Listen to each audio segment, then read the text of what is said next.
dobrodošli nazaj na najinem kanalu, z vami so Ponč in Sonč oziroma Alex in Cindy in danes vas bova popeljala po Katarju. Tukaj imava namreč 12-urni prestop in vam želiva pokazati, kaj lahko vidite, če imate 12-urni layover v Dohi v Katarju.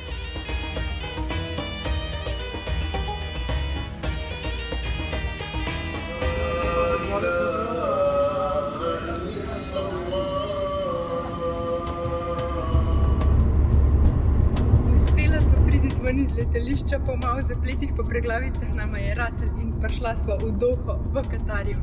V glavnem problem je to, da trenutno tranzitne vize zaradi covida še zmeri niso aktivne in jo ne morete si priskrbeti. In pač s tem sva imela midva totalne težave. In sva rekla, ja nič, ko bova prišla pač sem v Doho, mava 12 ur cajta in bova probala, a se da prideti v državo ali ne. In so šla malo na jolo, lej, probaš, če rata, a ne... Kdor ne riskira, ne profitira, tako. In zdaj se bova ogledala mesto Doho. Sva pa zelo omejena s časom. Nekako imava 12 ur časa, ampak od tega je efektivnih nekih 7 ur, ker pač ja, moraš biti prej na letališču, pa še enkrat bova mogla po security pa vse. Tako da ja, dobrih 7 ur imava, da si pogledava mesto in vas bova vzela sabo na eno tako krajšo turo. Ker veva, da vas veliko ne bo imelo tako dolgega prestopa, da bi se splačalo zapustiti letališče in iti pogledati mesto, bi na tej točki, preden se prestavimo na ekskurzijo po Dohi in kaj si tam ogledati, dala še nekaj iztočnic za kratkočasenje na Hamad internacionalnemu letališču. Poleg običajnih aktivnosti, ki zajemajo obiskovanje brez carinskih trgovin in food courtov, Hamad ponuja še obilico drugih stvari. Prva je bazen oziroma spa center Oryx letališkega hotela. Center je odprt vsak dan od 6. do 2. ure zjutraj. Za plačilo imate dostop do bazena, telovadnice, hidroterapevtskih kadi in tuš kabin. Ponujajo pa tudi masaže in lepotne tretmaje, igrišče za squash in simulator golfa. Druga dobra možnost je Sleep and Fly. Gre za storitev, ki ponuja različne možnosti spanja, tuširanja in počitka za posameznike, družine, prijatelje ali celo skupine. Izbirate lahko med spalnimi kabinami, dvoposteljnimi sobami, pogradi in družinskimi kabinami. Večino prostorov ponuja tudi delovni prostor za produktivnost v obdobju pred letom. Lože so naslednja dobra izbira za krajše postanke. Hamad jih ponuja kar 11. Seveda niso vse namenjene vsem potnikom, vsem pa je skupno, da se boste lahko umaknili od hrupnega letališča, kaj pojedli in se namestili v bolj udobne sedeže oziroma kavče brez doplačila. Razen pač vstopnine. Be Relax Shower and Spa je drugi spa, ki pa je namenjen bolj lepotilnici, nohtki, masaže, tuširanje in podobno. Zadnja in tudi brezplačna možnost so še tako imenovani quiet roomsi, ki so opremljeni z ležalniki in so namenjeni počitku. Tule bodite pozorni, da so ločeni za moške, ženske in družine. Vendar pri družinskih ne pričakovati prevelikega miru zaradi prisotnosti otrok. Zdaj, kaj lahko v bistvu, oziroma kako lahko pridete v mesto? Imate par opcij. Ena opcija je pač z busom, druga je z metrojem, tretja je, da vzamete kar neko to organizirano hitro turo, mislim, da 3 ure traja, vam jo prodajajo že ko pridete ven na letališču, ali pa pač neko privatno turo, tako da to so 4 opcije. Za 3-urno turo, ki jo rezervirate na letališču, boste odšteli 26 evrov po osebi. In pač ja, traja samo 3 ure, midva sva rekla, da nama je to malo prekratko, ker imamo tako dolg prestop, da pač si lahko prvošva kaj več. Če bi hotela iti z metrojem v mesto, bi si mogla obvezno priskrbeti njihovo SIM kartico, ravno zaradi tega, da lahko pol vstopaš v metro, oziroma pač moraš imeti neko QR kodo, da si prebolevnik, cepljen itd. S tem, da bi mogla oba dva jo nabaviti, da bi bilo lahko vse na eno. Sicer niso drage, 10 evrov po osebi, ampak spet enega leta na pol prav. Ja, spet bi izgubila ful časa. Tako da mi sem se odločila za najdražjo opcijo od vseh teh, pač ker nama je res v interesu, da si pač pogledava, če so že 12 ur tle, tako da sva v bistvu vzela enega privatnega driverja, ki te v bistvu odpelje na ene 6-7 različnih lokacij, počakate tam, prtljago lahko pustiš v avto, v bistvu si najbolj nakamotno. Pride pa 75 evrov na avto, sva se pa zdela za 70, tako da saj nekaj. Vročina je neverjetna, skuhala se bova, ampak smo pa prišli do naše prve destinacije. In sicer en izmed štadionov, kjer bo letos se igralo svetovno prvenstvo, pač FIFA World Cup, no, se pravi svetovno prvenstvo v fuzbalu, ki letos po zimi poteka v Katarju. Ta štadion, ki ga vidite za nama, so ga posebej na novo zgradili in še 7 drugih. Je pa ta dosti poseben, ker je narejen samo iz shipping kontejnerjev. Se pravi iz ladijskih kontejnerjev. In sicer zgrajen je kar iz 946 ladijskih kontejnerjev. Čisto noro. 974 je namreč mednarodna klicna koda za Katar in ima tako simboličen pomen. Štadion 974 je tudi prvi začasni štadion uporabljen na FIFA svetovnih prvenstvih in predstavlja imenitno rešitev na dolgotrajajoč problem tega prvenstva. Veliko štadionov se namreč po njihovi izgradnji enostavno zapusti in postanejo, milo rečeno, največje stranišče za golobe, čeprav so bili v izgradnjo vloženi milijoni. Štadion 974 je sestavljen na principu Lego kock, to pomeni, da se ga da zlahka podreti in enostavno preseliti drugam, naprimer v naslednjo državo, ki bo gostila svetovno prvenstvo, kar je enostavno super. Skriva pa Katar ogromno grozot povezanih ravno z gostovanjem FIFA svetovnega prvenstva. Samo en podatek. Med gradnjo teh 7 novih štadionov je umrlo več kot 6500 delavcev. Nekateri jim zato pravijo tudi novodobne egipčanske piramide. Če koga zanima kaj več, ozadje in kaj vse je dejansko narobe s prirejanjem FIFA v tej državi, od podkupnin do izkoriščanja tujih delavcev in kafala sistema, vam v opisu epizode puščava 2 linka, ki to temo temeljito obrazložita. Ja, sva pa majčkeno z najemu driverjem govorila in je povedal, da v bistvu za priprave za svetovno prvenstvo v fuzbalu 2022 so postavili celo novo mesto. In sicer celo mesto je več ali manj zgrajeno iz hotelov in apartmajev, ki jih pač mislijo ali oddajati oziroma pač hoteli za nastanitev, ker pač pričakujejo toliko ljudi decembra tukaj. Sem ga pa pojma vprašal, da se ne bo zgodila podobna zgodba kot v Braziliji, ki so postavili ne vem koliko štadionov pa isto hotele pa gor dol in zdaj vse gnije in razpada. Je rekel, da oni so to majčkeno bolj pametno sešli, namreč v prihodnjih letih pričakujejo še en kup enih velikih dogodkov. Mislim, da je rekel, da 2023 bo tukaj Expo, se pravi tako, kot je zdaj v Dubaju, bo potem tukaj v Katarju, tako da bo spet en kup enih ljudi in potem imajo še nekaj so rekli, da hoče delati olimpijske igre, tukaj tam je bila najbolj, tako da mogoče bojo vsaj približno pametno porabili stvari. Vstopava v Katarski nacionalni muzej. Totalno nova arhitektura, baje je postavljen od 2019, je pa tako zanimiv, ja, ne? Ja, ful moderno. Sam muzejski kompleks je zelo velik in v bistvu zgrajen je iz manjših sklopov. Za podroben ogled bi verjetno rabil več ur.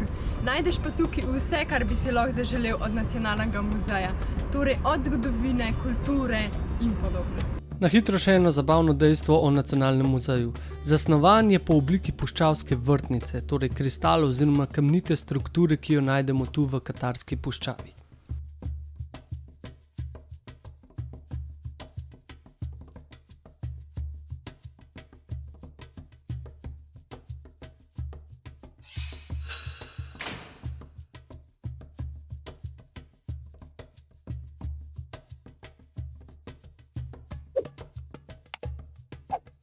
Ampak Arabci pa niso normalni s temi klimami. Mislim, zdaj to sva že prej vedela. Sam tukaj vstopiš v zaprt prostor, te prav zaboli od te pač mrzlote, prav tako bolite.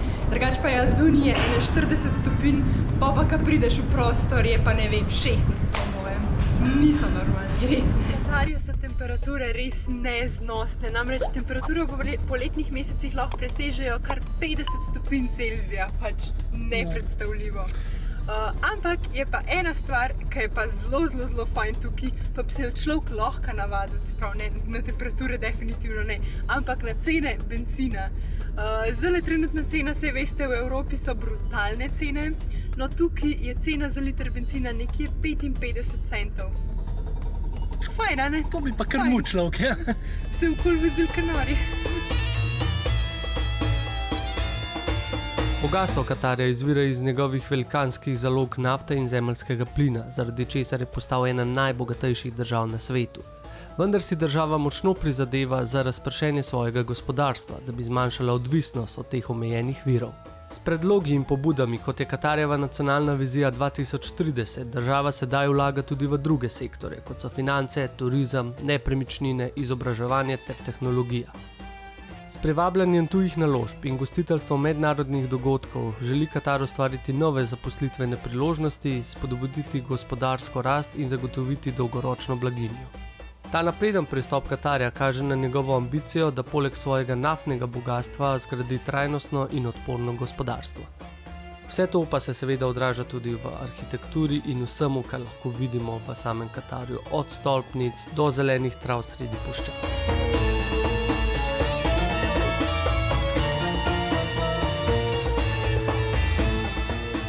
Prišli smo v vas Katara, gre v bistvu za kulturni center Dohe. Tukaj boste najdeli veliko gledališč, galerij in pa tudi tole zelo impresivno stavbo za nami. Blue Mosque oziroma Modra mošeja. To vam verjetno majčkeno znači na Modro mošejo v Istanbulu. Ja, enako ime, ampak ni pa ista stavba. Vsi jo gremo pa zdaj še od znotraj pogledati. Ime pa seveda po temu, ker ima te modre ploščice za svoje pročelje.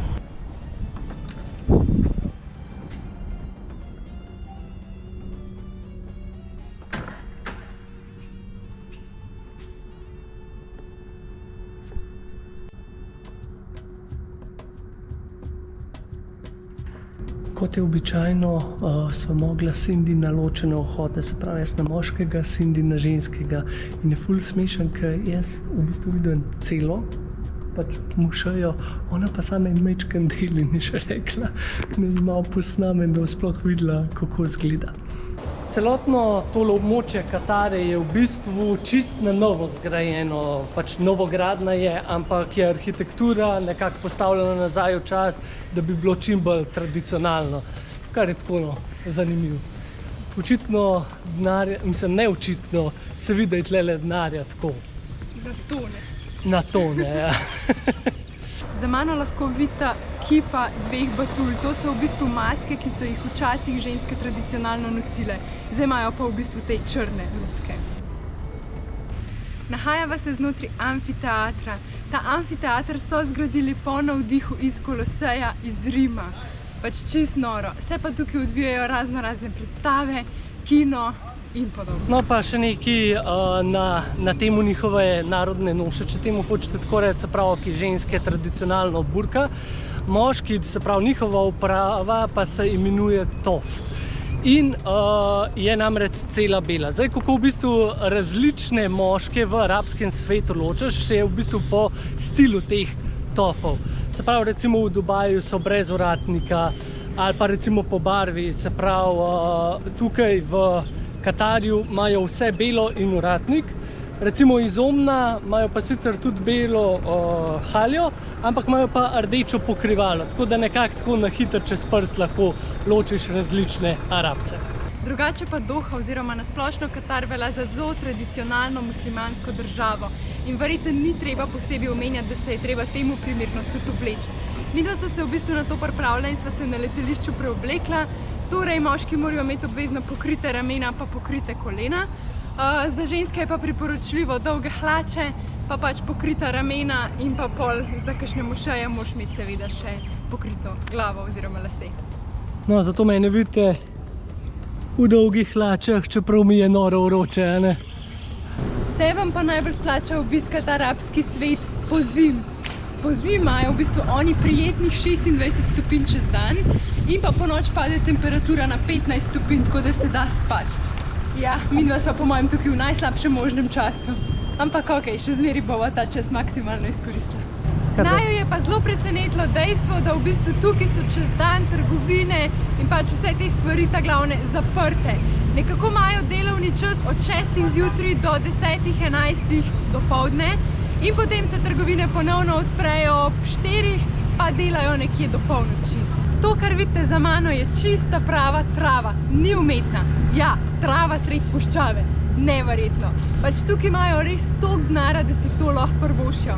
Drugače pa vodo, se pravi sladko vodo, ki jim teče iz pip, dobivajo tako, da morsko vodo prečistijo oziroma pač odsolijo, kako se reče. Desalinizing, Ja. v glavnem pač Slano vodo pač spravijo v stran in imaš pol v bistvu Tako, sladko tako. vodo. Zanimivo. Še ena zelo zanimiva stvar tukaj v Dohi, torej umetno ustvarjen otok, zelo podobno kot recimo otok Palma v Dubaju. Tukaj se v bistvu nahajajo zelo prestižne trgovine, Ferrari, Versace, hoteli in pa tudi marina. Kar gledaš, so kanali Benetk, ampak v Dohi. Ja, to samo priča o bogastvu, ki ga ta država premore. So si pač zaželeli sosesko, ki je slična Benetkam in so jo zgradili. Vendar Doha nima tako obsežnega sistema kanalov kot Benetke. Za razliko od Benetk, ki so zgrajene na vrsti otokov, ki so med seboj povezani s kanali, ima Doha le umetno zgrajene kanale, ki se polnijo iz Arabskega zaliva. Po strukturi pa je ta predel zelo podoben The Pearl območju, ki smo ga videli malo prej z marino in hoteli. Katarske Benetke tako ne tvorijo obsežnega omrežja, podobnega zapletenemu sistemu kanalov v italijanskih Benetkah, tako da za pravo doživetje bo še vedno treba kar v te nam bližnje Benetke. Stojiva pred veliko mošejo, največjo mošejo v Katarju. Ampak nažalost od covida dalje je za turiste vstop prepovedan. No pa še zadnji postanek na tradicionalni tržnici Souk Waqif. Tukaj boste najdeli precej te tradicionalne hrane in tudi midva bova probala eno ali ulično ali pa neko restauracijo najdeti pa probati kaj njihovega tukaj prav iz Katarja. No, sva prišla na Madžgus, ali ko se temu reče, saj oni temu tako pravijo. Se pravi, neka mešanca riža pa mesa, pa začimka. Naročila sva eno porcijo, si jo bova pač pošerala. Dobila sva celega slona, po moje. Noro. Noro. No, da probam to čudo.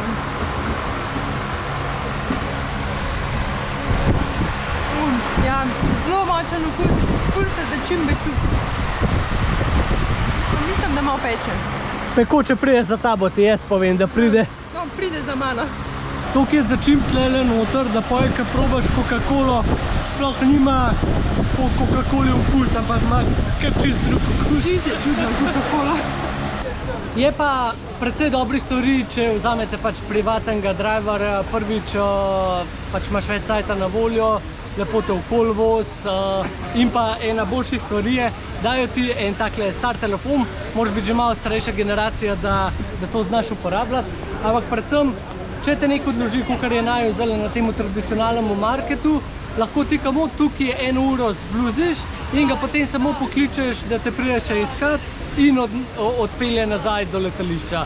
Brez dodatnih stroškov ali pa da bi ti dodatno zaračunavali kaj, tako da ful dobro. Je pa res ful fajn ta privatna tura, ker si ne predstavljava po tej vročini se premikati, no tako. Ja, ker midva na začetku so bila še tako, midva bova hodila tlele. Ni šans, ni šans. Ja. Tako da Aluno skupinsko turo, pa tista je torej, če bi bila 2 osebi, 52 evrov, tako da tudi ni lih pocen. Ta je bila pač 70 sva dala. 18 evrov več, ja. Ampak definitivno vredno. No, najni vtisi v Katarju, tako bom rekla, za prestop, ja, ful fajn, da ti v bistvu prej mine cajt, ker 12 ur je res kar dolga, ampak drugače v poletnih mesecih ni šans, pač ne bi prišla sem. Mogoče res v zimskih mesecih, pa da se pol odpraviš še raziskovati puščavo ali pa kaj podobnega, ampak polet pa, umrem. Mislim, da to, kar sva videla, nama čist zadošča in se kar nekaj cajta ne bomo vrnila več nazaj. Po moje tudi, ja. Res najslabije je, ker vzun ni zabit, ker je vroče za popizditi, sediš pa teče v tebe. Noter ni zabit, ker imajo klime toliko nabite, da ti na švic in to se sam prehladiš in imaš nos kuj tak. Mene je čist glas izdal, tako da super. Tako da res tale, tako kakor sem ti rekla. No, pa še ena ideja za ogled, ki ga mi pa pač nisa dala skod, sva pa prebrala, da je ful lepo, in sicer Korniče ulica oziroma Korniče promenada. Se pravi, gre za eno tako ful dolgo promenado v bistvu ob morju, ki ima na eni strani lahko ta, se pravi, muzej islamske umetnosti. Okay? Na drugi strani je pa fish market oziroma pač ribarnice, v bistvu tržnica z ribami in je tudi ful zanimivno, tako da to imate vse še tako na kupu, samo to, da si date nekam v možgančke. Še dva zanimiva dejstva o Dohi oziroma Katarju na splošno. Tukaj je prepovedano piti alkohol in če vas dobijo piti na javnem mestu ali vas dobijo pijane, lahko dobite zaporno kazen. In pa še drugo, Katarci smatrajo lupčkanje na javnem mestu kot žalitev. No, tako mislim, da ste dobili nek vtis tudi vi o sami Dohi in pa nekaj iztočnic sva vam dala, če se boste odpravili sem. Zdaj moramo pa midva uloviti avion in v bistvu rabva še 5 ur, da prideva do Zagreba. Če ti je bil tale layover vlog všeč, daj komentiraj, lajkaj, dejansko pomaga, da še kdo drug vidi in dobi kakšno koristno informacijo. Seveda se pa ne pozabi naročiti še na najin YouTube kanal, je zastonj pa čist nič ne grize. Se vidimo v naslednjem vlogu. Čau, čau! Sigurno te zanima tudi, koliko naj je cenovno prišlo potovanje po Indoneziji. Naslednji teden pride nov vlog o stroških Balija in Indonezije, tako da glej, da ga ne zamudiš.